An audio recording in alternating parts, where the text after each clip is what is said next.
Hi dears, good morning. എല്ലാവർക്കും നമസ്കാരം. മൗനരാഗത്തിൻ്റെ ഇന്നത്തെ വിശേഷത്തിലേക്ക് എല്ലാ കൂട്ടുകാർക്കും സ്വാഗതം. അങ്ങനെതാ നമ്മുടെ പ്രകാശൻ്റെ പല പദ്ധതികളും പ്ലാനുകളും ഒക്കെ പൊളിച്ചടുക്കിക്കൊണ്ട് കാർത്തികയും ലക്ഷ്മി അമ്മയും കട്ടയ്ക്ക് കൂടെ നിൽക്കുക. ഈ സമയത്താണെങ്കിലും ഇനി ഈശ്വരനെ വിചാരിച്ചാൽ മാത്രമേ രക്ഷപ്പാടുള്ളൂ എന്ന് വിചാരിച്ച് അമ്മയും മോനും കൂടി ക്ഷേത്രത്തിലെത്തി.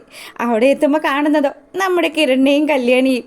അങ്ങനെ അവിടെ വെച്ച് പമ്പൻ ഒരു വെല്ലുവിളിയൊക്കെ നടത്തുകയാണ് നമ്മുടെ പ്രകാശൻ പറയുന്ന കാര്യങ്ങളൊക്കെ കേൾക്കുമ്പോൾ കിരണും കല്യാണിയും നല്ല മറുപടി കൊടുക്കുക. മൂങ്ങയാണെങ്കിലോ, നീയും നിൻ്റെ ഈ നിൽക്കുന്ന ഭർത്താവും നിൻ്റെ അമ്മയും ഉണ്ടല്ലോ, ഇവരെല്ലാവരും കൂടി ചേർന്നാടി എൻ്റെ മകന് കിട്ടുന്ന നല്ലൊരു ജീവിതം നശിപ്പിച്ച് ഇല്ലാണ്ടാക്കിയത്. നിന്നെയൊക്കെ എന്താ ചെയ്യേണ്ടതെന്നൊക്കെ എനിക്കറിയാം. എന്തായാലും നീ ഒന്നും ഒരു കാലത്തും ഗതി പിടിക്കില്ല എന്ന് പറയുന്ന നമ്മുടെ മൂങ്ങാമുത്തശ്ശിയുടെ സ്ഥിരം പല്ലവി പുള്ളിക്കാരി അവിടെ വെച്ച് പാടുക. നിങ്ങൾ ഞങ്ങളെ എന്ത് പറഞ്ഞാലും ഇതൊന്നും ഞങ്ങൾക്ക് ഫലിക്കാൻ പോകുന്നില്ല. ഇതൊക്കെ നിങ്ങൾക്ക് തന്നെ വിനയായിട്ടേ വരുള്ളൂ. എന്തായാലും മുത്തശ്ശി, ഇത്രയും വയസ്സായില്ലേ, ഈ അച്ഛനെയും ഈ കൊച്ചുമോനെയും ഒക്കെ വളർത്തി വഷളാക്കിയത് മുത്തശ്ശി ഒറ്റൊരുത്തിയാണ്. ഇനിയെങ്കിലും നിങ്ങളൊന്ന് ചിന്തിക്ക്. നല്ല രീതിയിൽ മക്കളോട് നല്ല കാര്യങ്ങൾ പറഞ്ഞു കൊടുക്ക്. എടി, നീയും നിൻ്റെ അമ്മയും ഒക്കെ ഏത് തരത്തിൽപ്പെട്ടവളാണത് എനിക്ക് നല്ലതുപോലെ അറിയാം. എനിക്കൊരു നല്ല ജീവിതം വരുന്നതിൽ കണ്ണുകടി മൂലമല്ലേടി നീയൊക്കെ ഈ അമ്പലത്തിൽ വന്ന് ഉള്ള വഴിപാടും പ്രാർത്ഥനകളും ഒക്കെ നടത്തിയിട്ട് ഈശ്വരന്മാർ പോലും നിൻ്റെയൊക്കെ കൂടെ ആണല്ലോ എന്ന് ആലോചിക്കുമ്പോഴാണ് ഒരു വിഷമം. എന്തായാലും മോളെ കല്യാണി, നീ അനുഭവിക്കാൻ പോകുന്നതേ ഉള്ളൂ. നിൻ്റെ ഈ നിൽക്കുന്ന ഭർത്താവിൻ്റെ തണ്ടും തടിയൊക്കെ കണ്ടിട്ടാണ് നീ ഇങ്ങനെ ഞെളിഞ്ഞു നടക്കുന്നതെങ്കിൽ അതിന് നിനക്കുള്ള കുറി ഞാൻ തന്നോളാമെന്നും പറഞ്ഞ് പ്രകാശൻ വലിയ ദേഷ്യത്തിൽ സംസാരിക്കുക. എടോ, തനിക്ക് പ്രായത്തിൽ താൻ നല്ല മൂത്തതായിപ്പോയി. അല്ലായിരുന്നെങ്കിൽ ഉണ്ടല്ലോ തൻ്റെ കാരണം അടിച്ച് ഞാൻ പുകച്ചേനെന്ന് കിരണും പറയാണ്. 25 വർഷം പാവപ്പെട്ട ഒരു സ്ത്രീയെ ചതിച്ചിട്ട് അയാൾ നല്ല വെല്ലുവിളി നടത്തുകയാണ്. എടോ, തനിക്ക് എങ്ങനെ ഇങ്ങനെ സംസാരിക്കാൻ പറ്റുന്നു? താൻ ആദ്യം ഒരു വിവാഹം കഴിച്ചു. ആ സ്ത്രീ തന്നെ കാണാതെ എത്രമാത്രം വിഷമിച്ചിട്ടുണ്ടാകും. അതുമല്ല, അവർക്കൊരു കുഞ്ഞ് പറഞ്ഞിട്ട് ആ കുഞ്ഞിനെ കൂടി താൻ കൊന്നു കളഞ്ഞില്ലേടോ എന്ന് ചോദിക്കുക. ആ കുഞ്ഞ് ചത്തുപോയോ എന്നുള്ള രീതിയിൽ നമ്മുടെ മൂങ്ങയും പ്രകാശനും കൂടി പരസ്പരം ഇങ്ങനെ ആലോചിക്കുക. അതിനുശേഷം കിരണാണെങ്കിലോ, ഇനി എന്തായാലും 25 വർഷം ഇവളുടെ അമ്മയെ പറ്റിച്ചതിൻ്റെതും അതുപോലെ 10-25 വർഷം മറ്റേ ലക്ഷ്മിയെ ചതിച്ച് കടന്നു കളഞ്ഞതിൻ്റെയും ഒക്കെ കണക്ക് താൻ കോടതിയിൽ പറയേണ്ടി വരും. കോടതിയിലല്ലേ, എനിക്ക് നിസ്സാരവാടാ.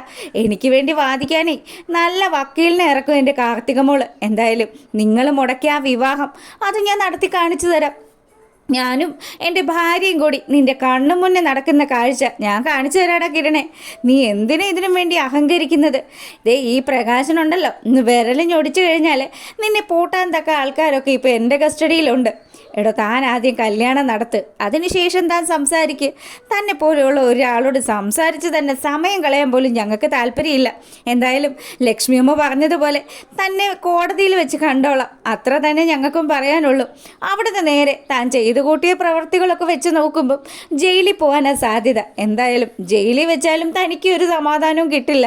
എടാ, ജയിലിൽ പോകുന്നതിന് 5 മിനിറ്റ് മുന്നേ എങ്കിലും കാർത്തികമ്മളുടെ അമ്മയുടെ കഴുത്തിൽ ഈ പ്രകാശൻ താലി കെട്ടിയിരിക്കും. പ്രകാശൻ്റെ വലിയ വെല്ലുവിളികളും കാര്യങ്ങളും. എന്തായാലും ചെല്ല്, മക്കൾ പോയിട്ട് ദൈവത്തിൻ്റെ കാലിൽ കെട്ടി വീണ് പ്രാർത്ഥിക്ക്. എന്തായാലും നിങ്ങളുടെ പ്രാർത്ഥന ദൈവം കേൾക്കാതിരിക്കില്ല. ഒന്ന് പോടോ പ്രകാശാന്നും പറഞ്ഞ് നമ്മുടെ കല്യാണിയും കിരണും കൂടി ക്ഷേത്രത്തിലേക്ക് പോവാം. അങ്ങനെ ആ ഒരു സീനൊക്കെ കഴിയുമ്പോൾ നമ്മുടെ മനോഹരനാണെങ്കിൽ കുഞ്ഞിനെ ഇരുത്തി കളിപ്പിച്ചുകൊണ്ടിരിക്കുക. എന്താ മനുവേട്ടാ ഇത്? അച്ചടെ ചുന്ദര, അച്ചടെ കുഞ്ഞാവേ, അച്ചടെ സ്വത്തേ എന്നൊക്കെ പറഞ്ഞ് നമ്മുടെ മനു ഇങ്ങനെ പാട്ട് പാടിക്കൊണ്ടിരിക്കുക. ഈ സമയത്താണെങ്കിലോ നമ്മുടെ സരയു ആണെങ്കിൽ മനുവേട്ടനെ കൊത്തി വെച്ച പോലെ കുഞ്ഞിരിക്കുന്നത്. എന്തായാലും മനുവേട്ട, ഇനി നമ്മൾ എന്നാ അമേരിക്കയിലേക്ക് പോകുന്നത്? ഒന്ന് പറഞ്ഞ് രണ്ടാമത്തേന് ഇവൾ ഈ അമേരിക്കയിൽ പോകുന്ന കാര്യമാണല്ലോ ദൈവമേ പറയുന്നത്. ഇവൾക്ക് സത്യത്തിൽ എന്തിൻ്റെ കേടാണ്?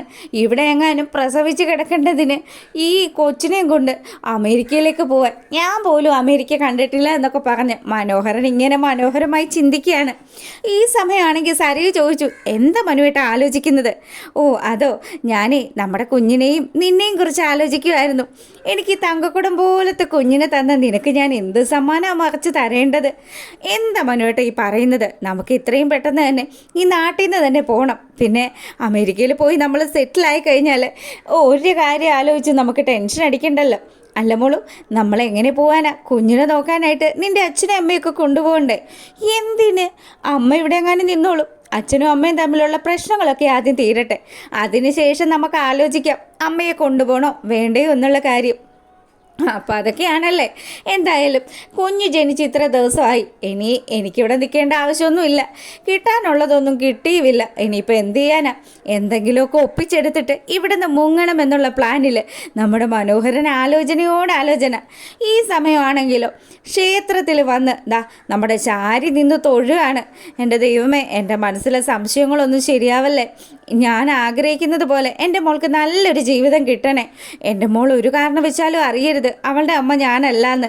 അതുപോലെ തന്നെ അവളുടെ ഭർത്താവ് ഒരു ചതിയനാകരുത്. എൻ്റെ സംശയങ്ങളൊന്നും സത്യമാവല്ലേ ഈശ്വരാന്നും പറഞ്ഞ് നമ്മുടെ ശാരി നിന്ന് പ്രാർത്ഥിക്കുന്ന കാണുമ്പോൾ തിരുമേനി അടുത്തേക്ക് വരിക. എന്തു പറ്റി?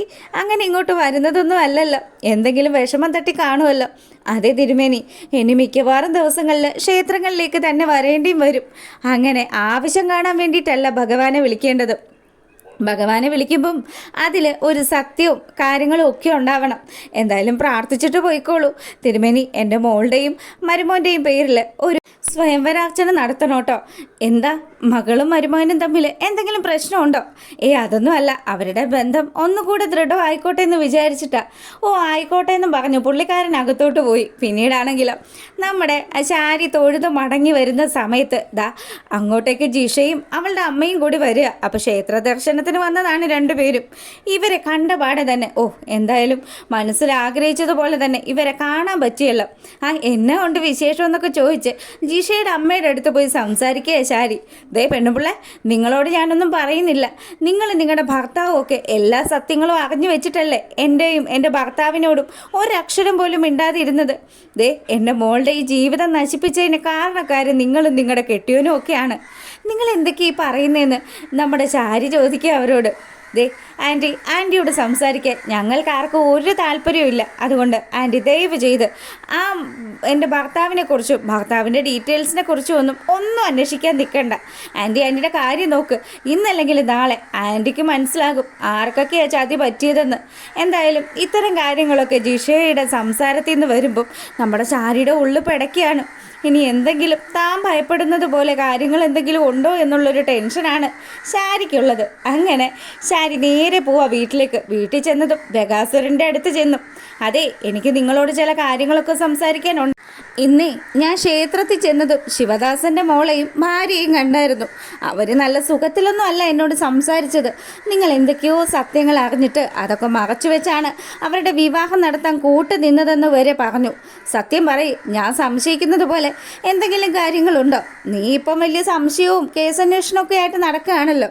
എന്തായാലും നീ അതൊക്കെ അന്വേഷിച്ചതിന് ശേഷം അത് കണ്ടെത്ത്.